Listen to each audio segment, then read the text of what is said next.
I called 911 first. That's what I need you to understand. I'm not the kind of man who acts before he thinks. I spent 31 years making careful decisions. I picked up that phone and I dialed before I even had my shoes on. The dispatcher was polite. She had a calm voice, the kind they train people to have. She asked me to describe the situation, and I told her my daughter had called me, crying so hard I could barely understand her words, saying that she couldn't leave, that she was locked in, that her arm hurt, and she needed me to come. The dispatcher asked if I had witnessed any violence. I said no. She asked if my daughter had explicitly stated she was in danger. I said she was crying and she told me she couldn't leave. The dispatcher told me an officer would do a welfare check. She told me these things sometimes resolve themselves. She told me to stay where I was. I sat on the edge of my bed for 45 seconds. Then I put my shoes on and I drove. My daughter's name is Claire. She is 31 years old. She has her mother's eyes and my stubbornness. And when she was 7, she broke her collarbone falling out of the oak tree in our backyard, and she did not cry until she saw my face. That's the kind of person she is. She holds it together until she knows someone is coming for her. When she called me that Thursday night, she was not holding it together. That told me everything I needed to know. She had married Marcus Harwood 3 years ago. I want to be fair about Marcus because I think fairness matters, even when it's hard. In the beginning, he was attentive. He was the kind of young man who stands up when an older person enters the room, who refills your glass before you notice it's empty. Claire loved him in the way young people love completely, without reservation, the way that makes a father hold his breath and pray. I gave them my blessing. I helped pay for the wedding. I danced with my daughter, and I told her she looked beautiful, and I meant it with every part of me.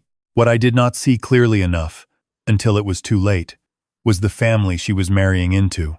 Gerald Harwood had built his money in real estate development. He had a way of standing in any room as though he had purchased it. His wife, Sandra, moved through social situations with the particular grace of a woman who has practiced being charming for so long that she has forgotten it isn't natural. They lived in a property outside of town that they called a home, but which was, in reality, an estate-gated drive, cameras at the entrance, landscaped grounds that a full-time groundskeeper maintained. They had money the way some people have weather. It was simply always present.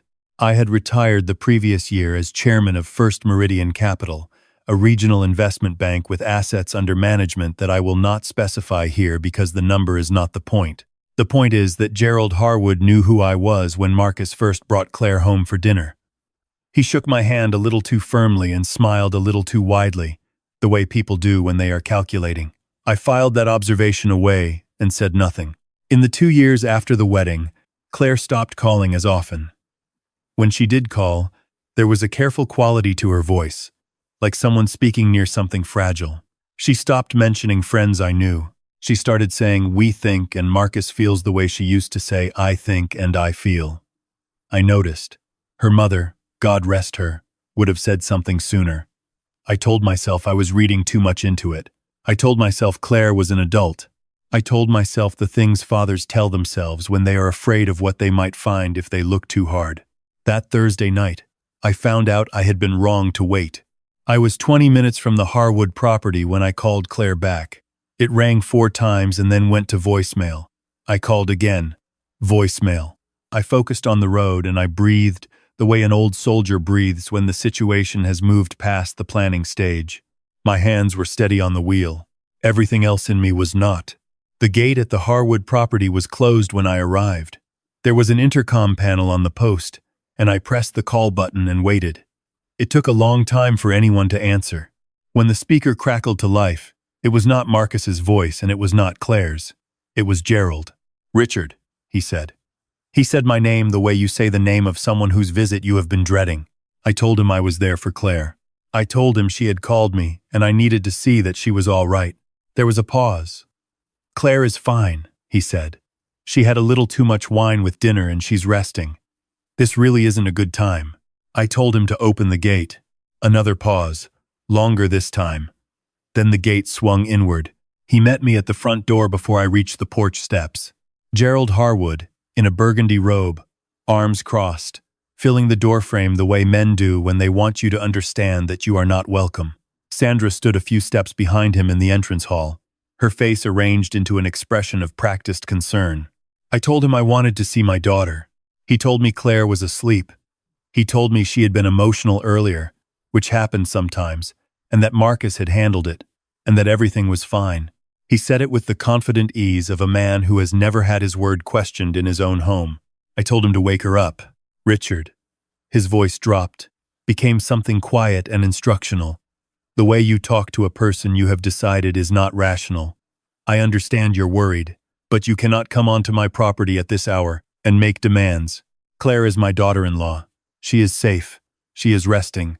I think you should go home. I told him I was not leaving without seeing Claire with my own eyes. Something shifted in his face. The patient expression fell away, and what replaced it was something I recognized, the look of a man who has decided to stop pretending. He told me that if I did not leave the property, he would call the police. He told me this was private property. He said my daughter was a grown woman who had made her choices, and those choices were hers to make, and I had no legal standing to demand anything.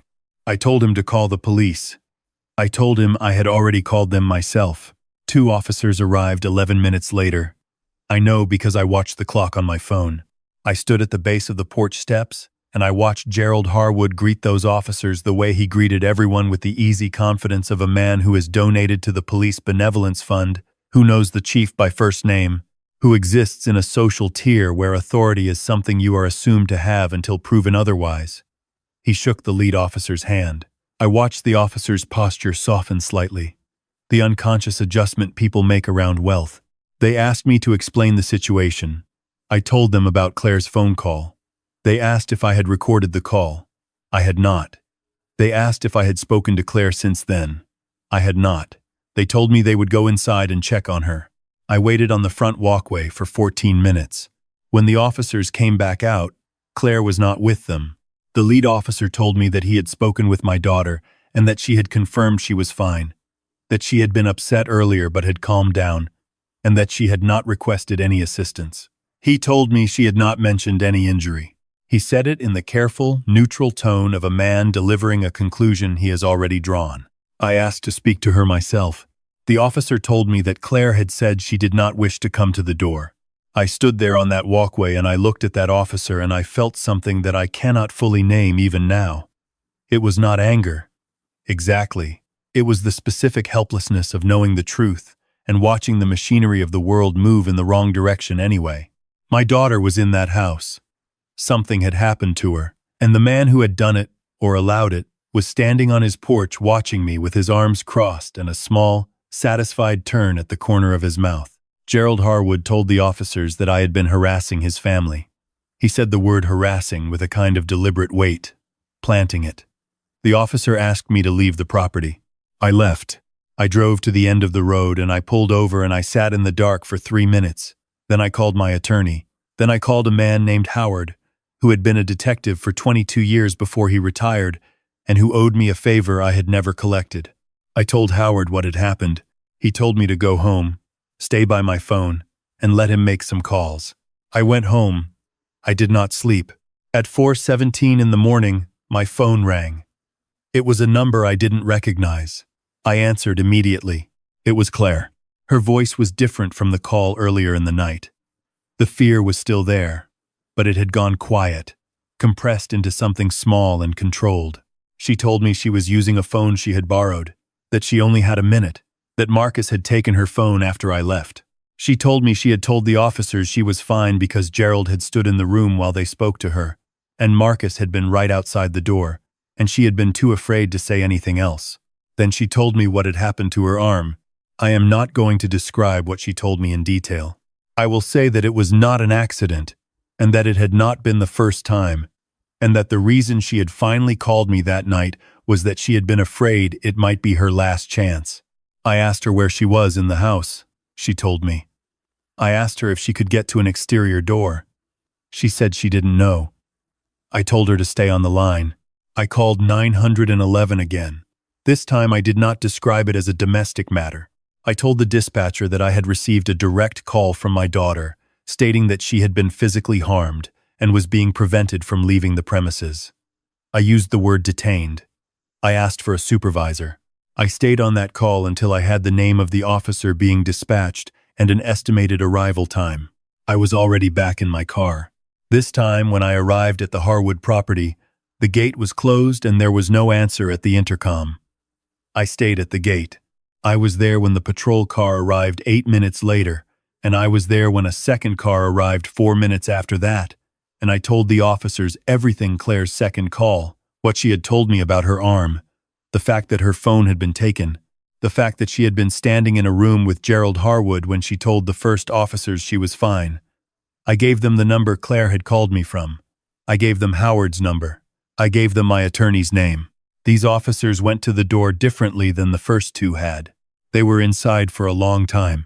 When the door finally opened again, Claire was walking between two officers. She was wearing what she had been wearing hours earlier, and she was carrying nothing, and one of her arms was wrapped in a dish towel. She was looking at the ground until she looked up and saw me standing by the gate, and then she stopped walking for just a moment, the way she used to stop at the top of the stairs on Christmas morning when she was small, just taking in the fact that everything was still there. I went to her. I held her carefully because I didn't know where she was hurt. She pressed her face against my shoulder the way she had done when she was 7 years old with a broken collarbone. And I stood there in the cold driveway of that house, and I felt her finally stop holding it together. Gerald Harwood appeared in the doorway.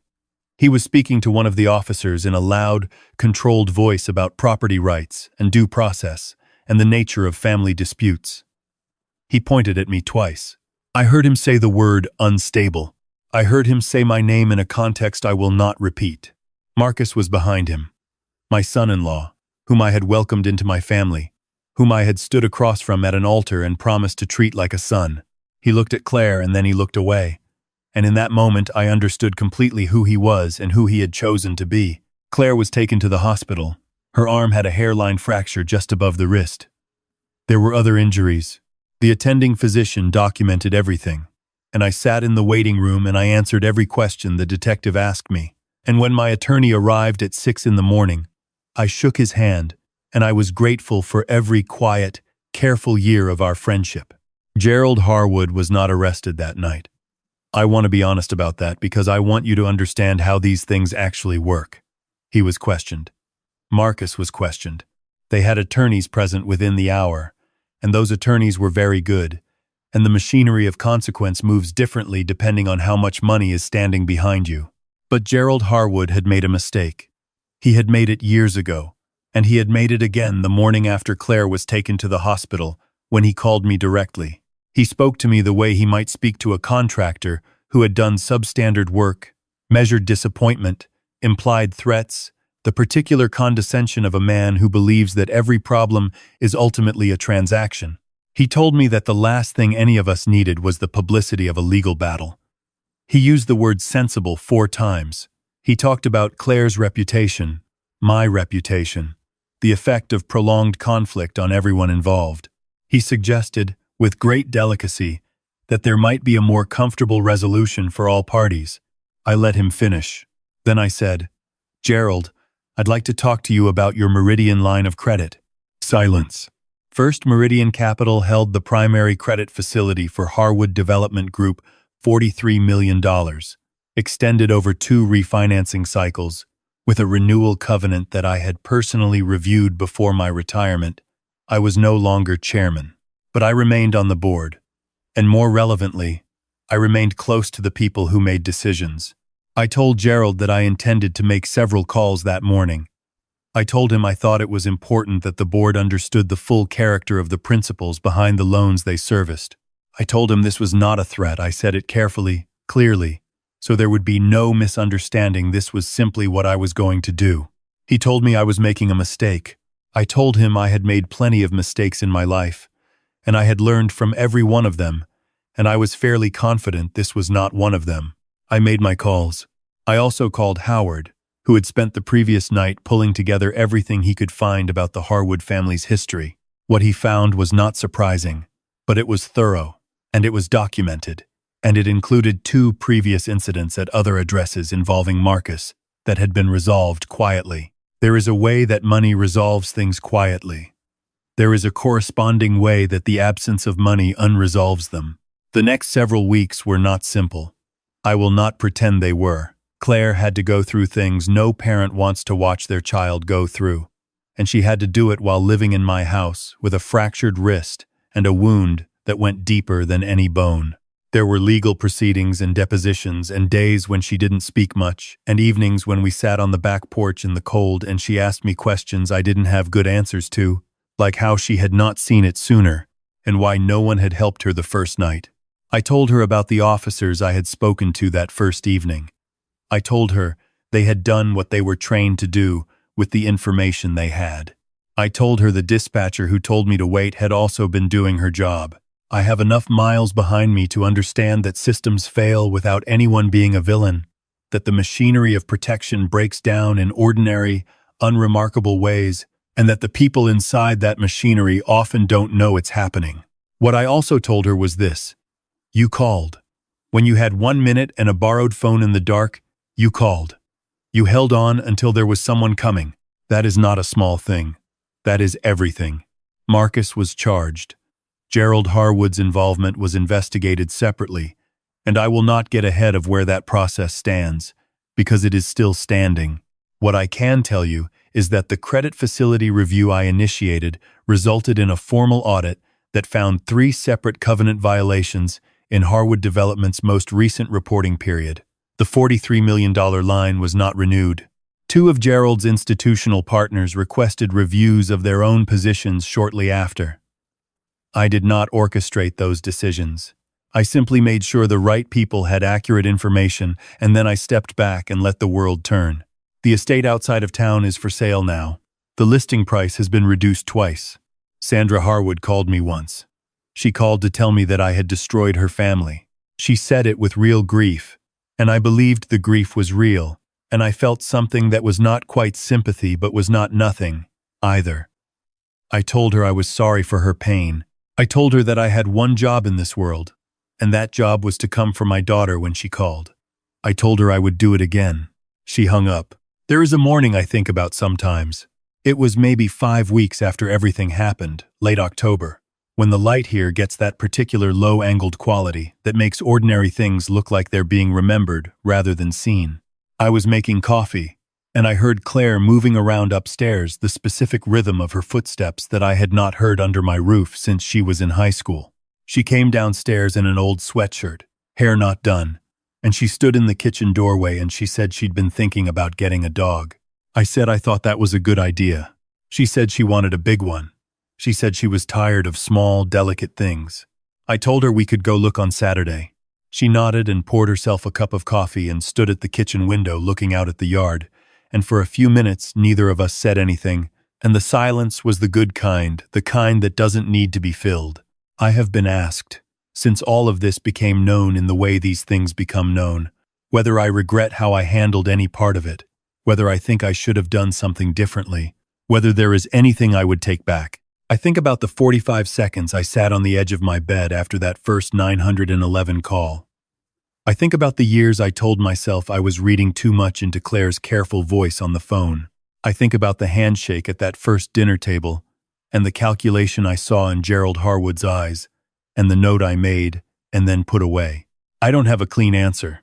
Most things don't have clean answers when you look at them honestly. What I have is this. When she called, I came. When the door was closed, I found another door. When the machinery moved in the wrong direction, I found the lever that moved the machinery. That's what fathers do. That's what I had left to give. She got a dog.